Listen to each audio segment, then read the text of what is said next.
Good evening, কেমন আছেন সবাই? শিবরাঙ্গি চ্যানেল আরেকটি ভিডিওটা আপনাদের অনেক ভালোবাসে। তো আজকে সকাল থেকে ভিডিওটা শুরু করেনি, বিকেলে করেছে। তার ছেলে এখন পড়তে গেছে, আর এদিকে ছেলে কয়েকদিন ধরে বায়না করছিল যে চিকেন ফ্রাই খাবে। ওর একটা বান্ধবী দেখেছে খাচ্ছে, তো ও খাবে। তো আমি সেই অনুযায়ী প্রিপারেশন করছিলাম। তো এখানে প্রথমে একটা ব্ল্যাক সল্ট দিলাম, তারপর দিলাম পিঙ্ক সল্ট আর দিলাম লেবুর রস। এবার একটু ভালো করে মাখিয়ে নেব। ওর মেন হচ্ছে ও লেগ পিসটা খাবে। তারপরে এখানে একটা মশলা বানিয়ে নেব। তো এখানে দিয়ে দেবো প্রথমে পেঁয়াজ, কাঁচা লঙ্কা, আদা, রসুন, এগুলো পেস্ট করে নেব। তো এখানে পেস্ট করে নিয়ে এসে তারপরে এই মশলাটা চিকেনের মধ্যে দিয়ে দেবো, আর তারপর ভালো করে একটু মাখিয়ে নেব ভালো করে।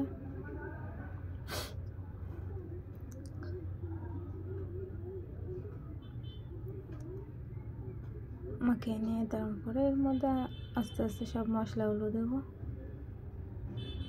তো দিয়ে দেবো প্রথমে হলুদ। এখানে অনেক অল্প মশলা দিয়ে করছে, জিরের গুঁড়ো, আর দেবো একটুখানি লঙ্কার গুঁড়ো। এটা কাশ্মীরি লঙ্কার গুঁড়ো, শুধু একটু কালার হওয়ার জন্য, কারণ কাঁচা লঙ্কা দিয়েছে ছেলে আমার বেশি ঝাল খেতে পারে না, তার জন্যই। তো কয়েকদিন ভিডিও দেওয়া হচ্ছিল না, টাইমে হচ্ছিল না আর কি। এখানে একটু লঙ্কার গুঁড়ো কম পড়ছিল মনে হচ্ছিলো, কালারটা আসছিলো না, তার জন্য আর একটু দিয়ে দিলাম। তারপরে এখানে একটু দিয়ে দিলাম দেশি হাঁসের ডিম। ঘরে নর্মাল ডিম ছিল না, তো দেশি হাঁসের ডিম ছিল, সেটাই দিলাম। তা প্রথমে চামচ দিয়ে মাখছিলাম, হচ্ছিলো না ভালো করে, তারপরে হাত দিয়ে মাখছিলাম। তারপরে এখানে একটু ময়দা দিয়ে দেবো, অল্প একটু দিলাম ময়দাটা, কারণ একটু দেবো চালের গুঁড়ো ক্রিস্পি হওয়ার জন্য। চালের গুঁড়ো ছিল ঘরে, তাই একটু চালের গুঁড়ো দিচ্ছিলাম। চালের গুঁড়ো দিলে একটু ক্রিস্পি হবে, তার জন্যই। এখানে ময়দাটা মাখা হয়ে গেছে, চালের গুঁড়ো দিয়ে দেবো। অল্প একটু দিচ্ছিলাম যাতে খুব একটা ব্যাটা যেন না হয়, ওই চিকেনটার উপর থেকে একটুখানি যাতে ক্রিস্পি ভাবটা আসে, তার জন্যে। শুধু চিকেনটা ভাজতে গেলে ওটা শক্ত হয়ে যায়, ভীষণ রাবারি হয়ে যায়, তার জন্য। তারপর আমি এটা মাখিয়ে রেখে ছেলেকে আনতে চলে গেছিলাম।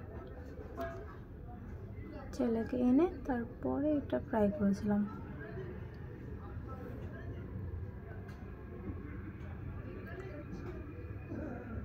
তো এখানে তাও ঘন্টাখানেক পরে গেছিলাম ছেলেকে আনতে, ঘন্টাখানেক ওটা রেস্টে ছিল। তারপরে এখানে লোহার কড়াইটা আমি বসিয়ে দিলাম, বেশ খানিকটা তেল দিয়েছি। তেল দিয়ে এবার ভেজে নেবো সবগুলো আস্তে আস্তে। আজকে শুধু এটাই করেছিলাম, স্যালাড করিনি, কারণ শসা ছিল না, তার জন্য।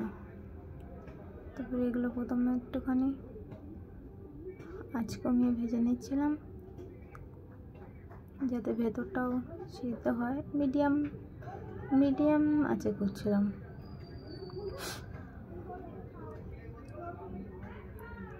এখানে কমিয়ে এক সাইডটা ভেজে নিলাম, এবার আর এক সাইডটা উল্টে দিলাম। এবার উল্টে পাল্টে 2-3 বার উল্টে পাল্টে ভেজে নিয়েছি, কারণ এগুলো অনেকটা বড় ছিল। ছোটো হয়ে গেলে একবার উল্টে পাল্টে ভেজে নিলে হয়ে যায়, ছোটো করলে তাড়াতাড়িও হয়ে যায়। তো এখানে আজকে ছিল বড়ই ফ্রাই ছিল, ছেলে বড় খাবে। মেন হচ্ছে লেগ পিসটা। বসো। তো এখানে আমার প্রথমে এগুলো ভাজা হয়ে গেছে, এরপরে আমি পরেরগুলো বসিয়ে দেবো। এগুলো মিডিয়াম আছে করেছিলাম, মিডিয়াম আছে 2-3 বার উল্টে পাল্টে ভেজে নিয়েছিলাম, তাহলে ক্রিস্পি হয় আর ভেতরটাও সিদ্ধ হয়ে যায়, কারণ অনেকটাই বড় ছিল।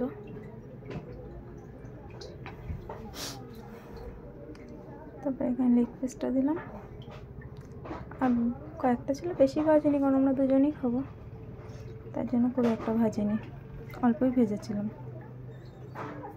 তাও আমরা দুজন খেয়েছি, এটাই অনেক হয়ে গেছিলো। আর ছেলে খায় বোনলেসগুলো, আমাকে উইথ বোনগুলো খেতে হয়। তা আমার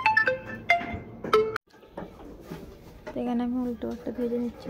লেগ পিসগুলো ভাজতে গেলে এরকম ভেঙে যায়, একটুখানি ছেড়ে আসে। ডিম দেওয়ার কারণে ওরকম বাবলস উঠছিল। পাশে জল হচ্ছে, জলের আওয়াজ হচ্ছে। ভিডিওগুলো কেমন লাগছে সবাই জানাবেন, ভালো লাগলে লাইক কমেন্ট শেয়ার করবেন।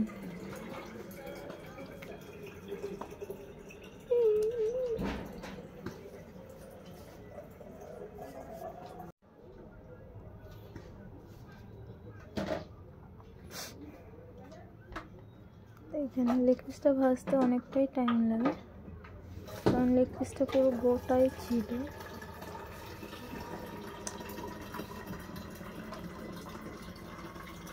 লেগ পিসটা যখন খেতে গেছে তখন মনে হয়েছিল একটু কাঁচা হচ্ছে, তারপরে আবার আমাকে ভাজতে হয়েছিল।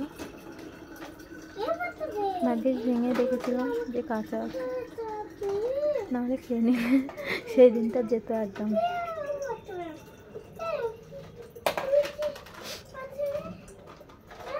তো এখানে আমার সবগুলোই ভাজা হয়ে গেছে, এবারে নিয়ে বসে পড়বো। ভিডিওগুলো কেমন লাগছে সবাই জানাবেন, কেমন লাগবে লাইক কমেন্ট শেয়ার করবেন।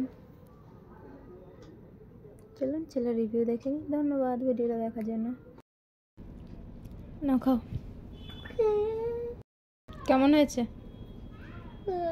কেমন হয়েছে? কি ঢং, কেমন হয়েছে বলো? কেমন হয়েছে?